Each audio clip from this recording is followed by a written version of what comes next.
Hey, my first cutoff of the day. Anyway, watch a sitcom that has a particularly poignant moment, and it's always followed by a joke.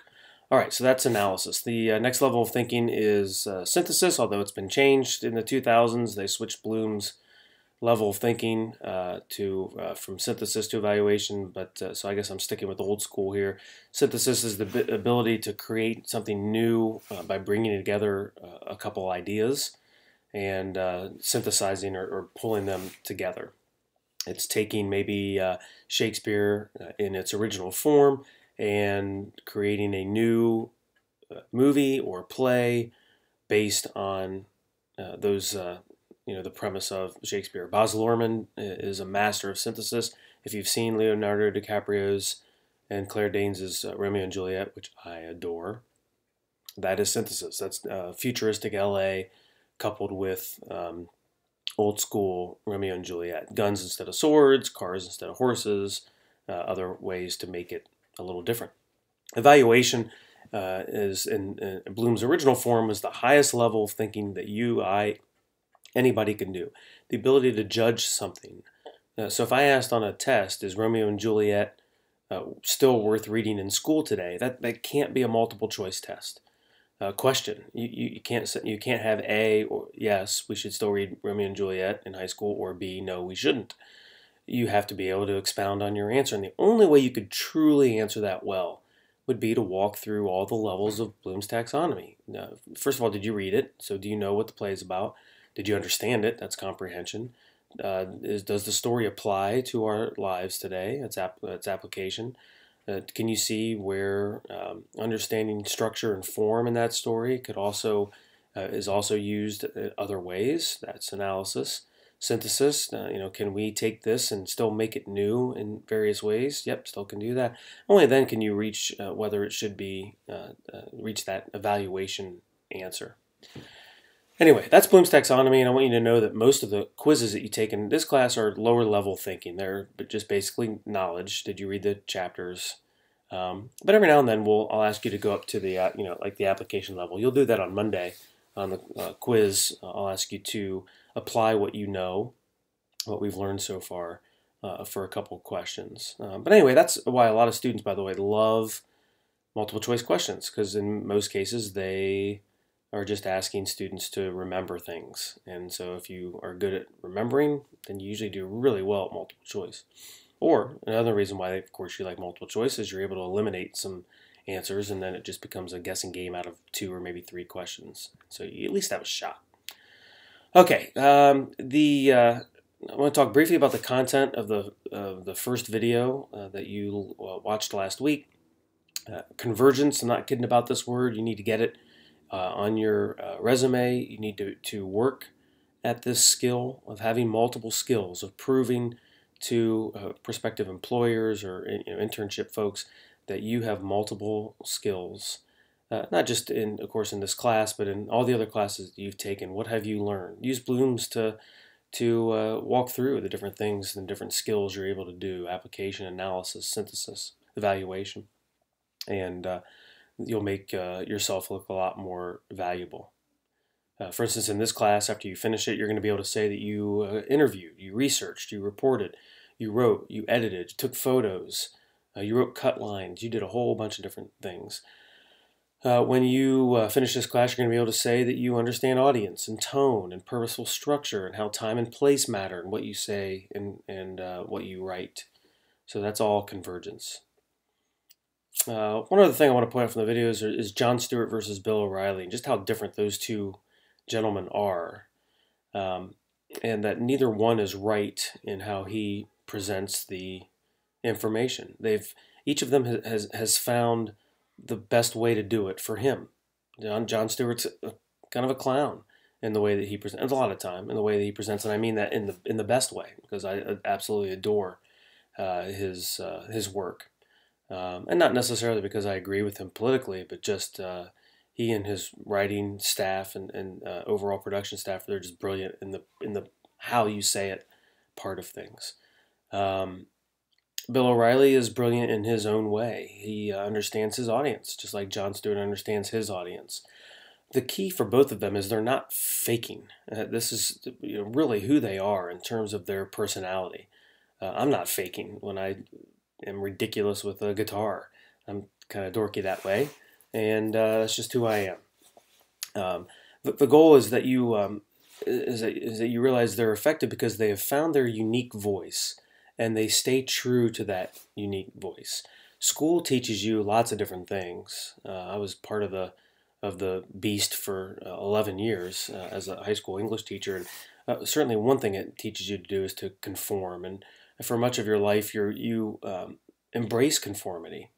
You look like everyone, for the most part, most of you look like everyone else. You talk like everyone else. You start your sentences with so, it helps you fit in.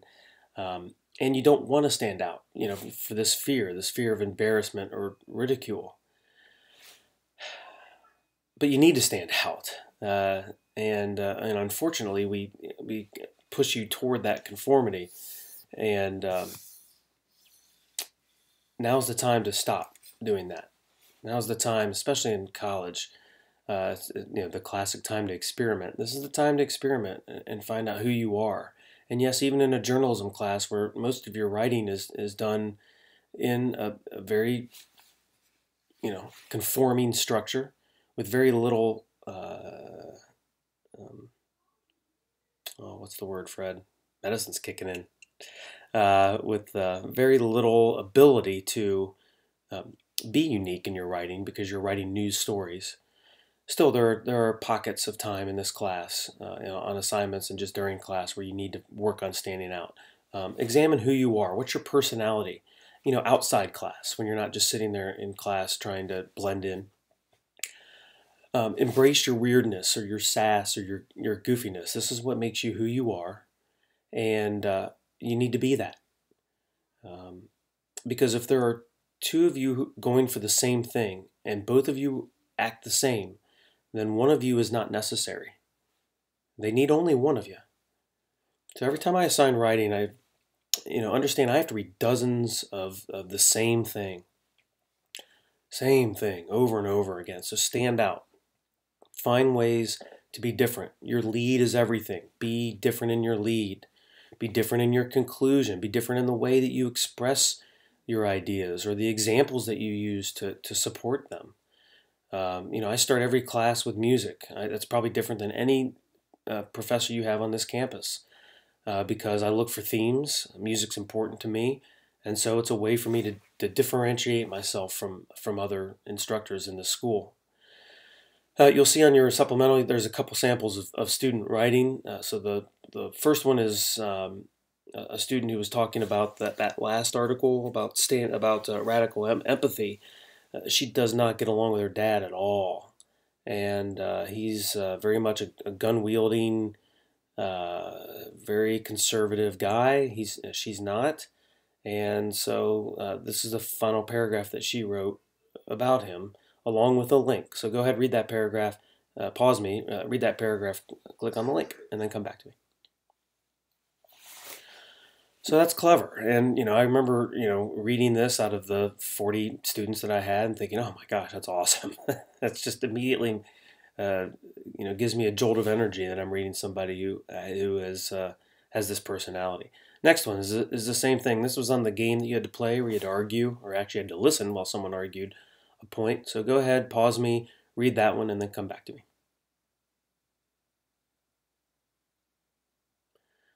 So more unique writing, and so that's my goal, is that I know you have it in you. The problem is you've written for school for a long time, and you've written in a changed writing voice. That writing voice is different than your speaking voice, than your personality, because you feel like this is what school folks want to hear from me. This is how I'm supposed to write. You're supposed to write how you are, and you're still using correct grammar and all those different things, but you still don't feel like you have to put on some kind of scholarly hat in order to write. You just need to write how you are. J.K. Rowling could have acted completely different in that speech, walking up there as a multi-billion-dollar author, and could have used really fancy words in the beginning. And no, she just came out and said, I'm nervous because that's who she is. And so that genuineness, that truth. make you like her immediately because you realize she's not putting on airs for anybody. All right, so let's add to that list, that big list of the things that you have. You have 4 of them. Here's number 5. Number 5 is write how you speak. Put that in nice big giant letters. Maybe you like flowers, draw flowers around it, or you like sports, draw a football somewhere. I don't care. But write how you speak.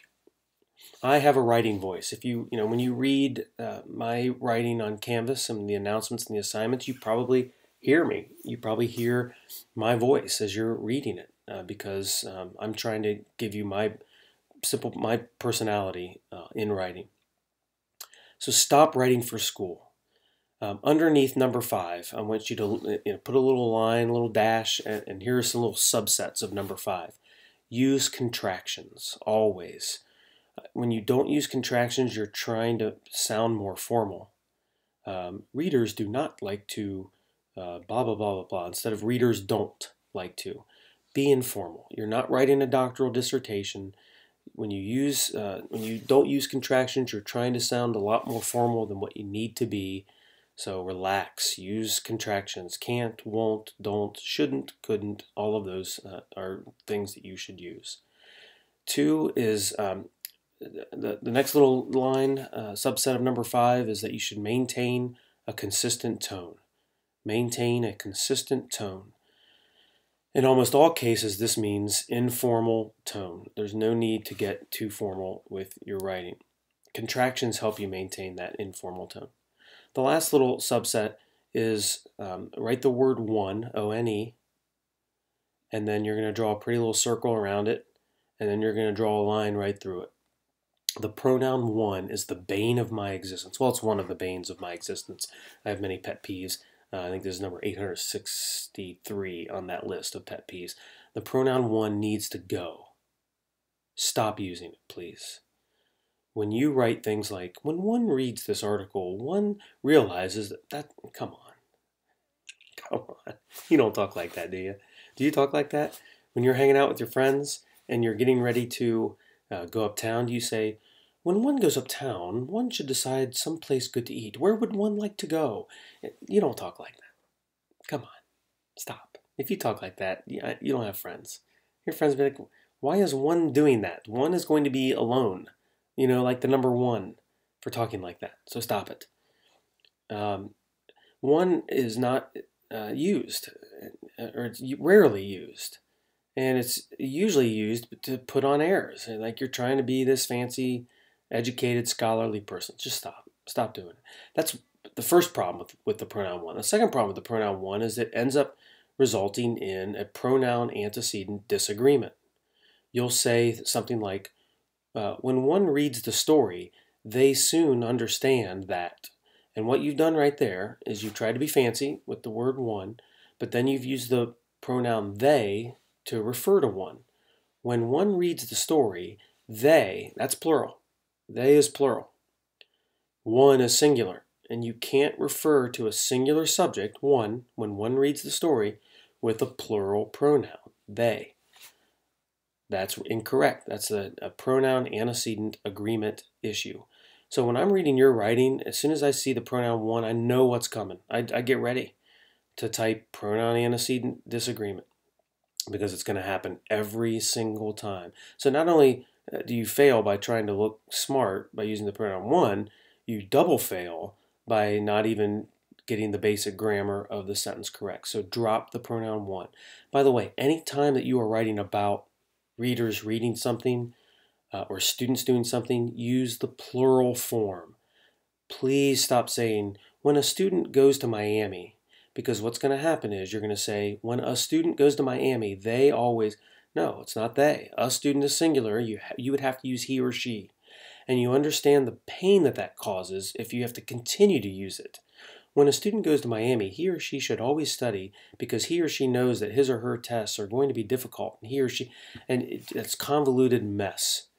And it's much better if you use the plural students. When students go to Miami, they know that they need to study because and suddenly your sentences are shorter and you'll never screw up on the pronoun antecedent issue. Okay?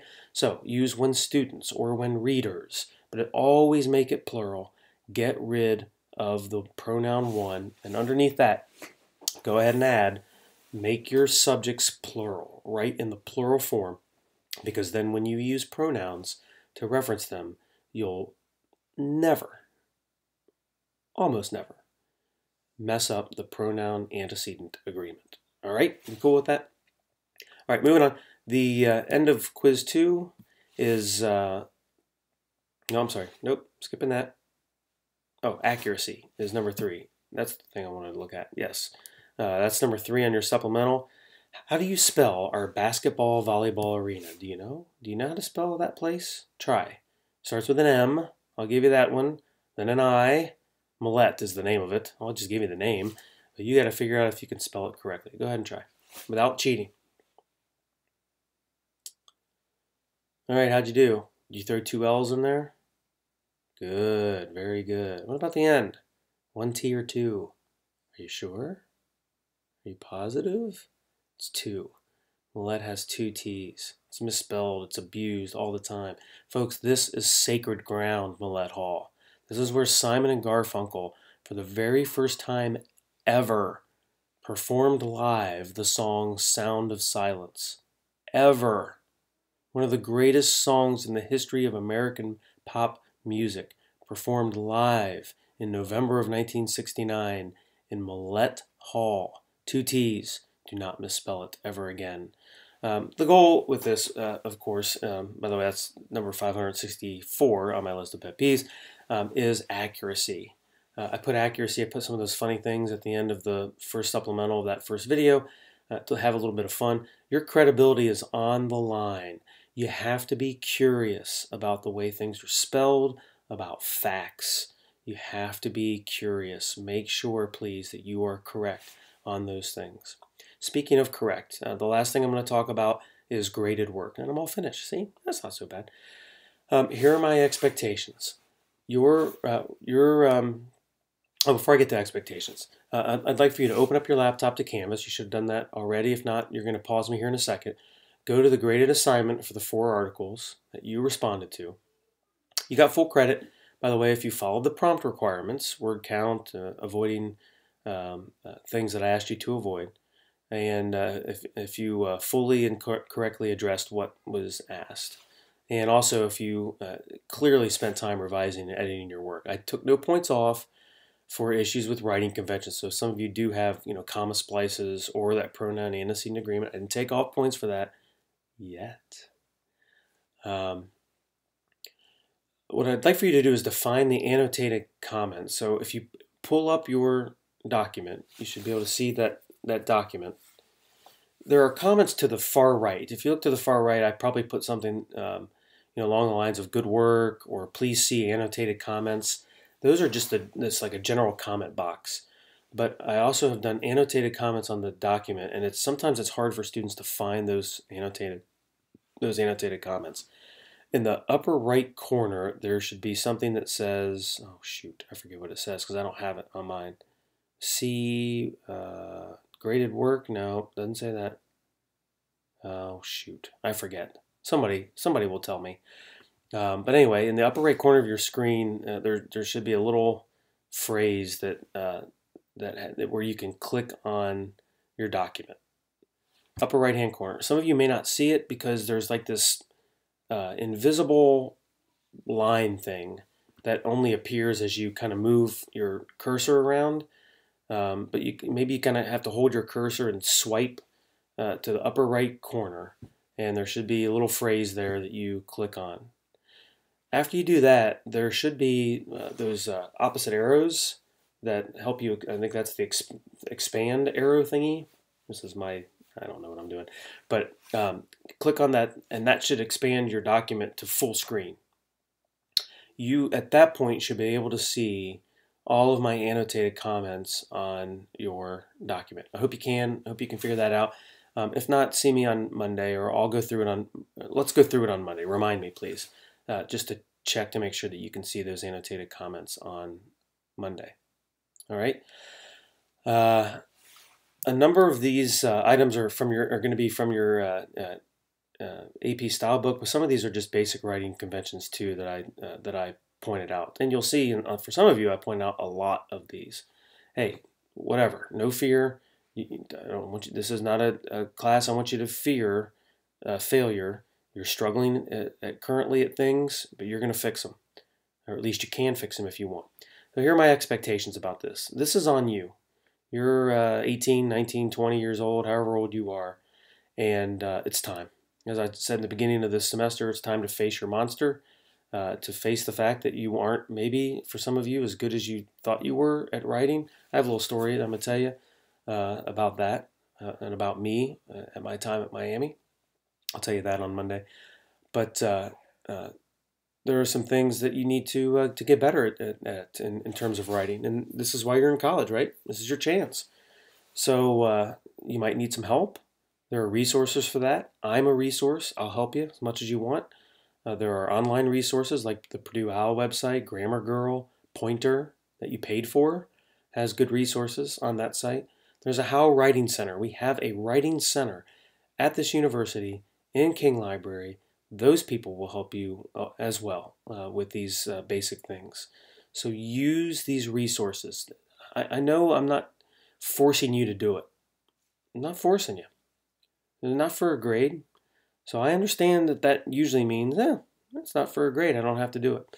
Hey, this is you. This is something you got to take a look in the mirror and decide, okay, this is my time. Or take a look in the mirror and say, well, I know it's my time and I don't feel like doing it. Okay, I'm not judging you, but just know that my expectations are that you are going to need to do it in order to do well in this class.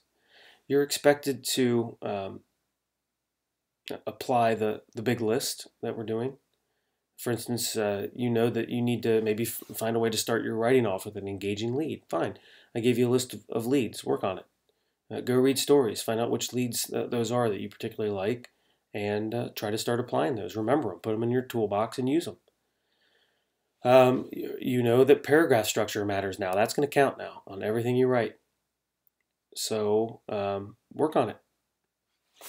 If you are unsure how to do it, if you looked at that Christopher Dorner story and chopped up that paragraph, but did it nowhere near the way that professional writer did, all right.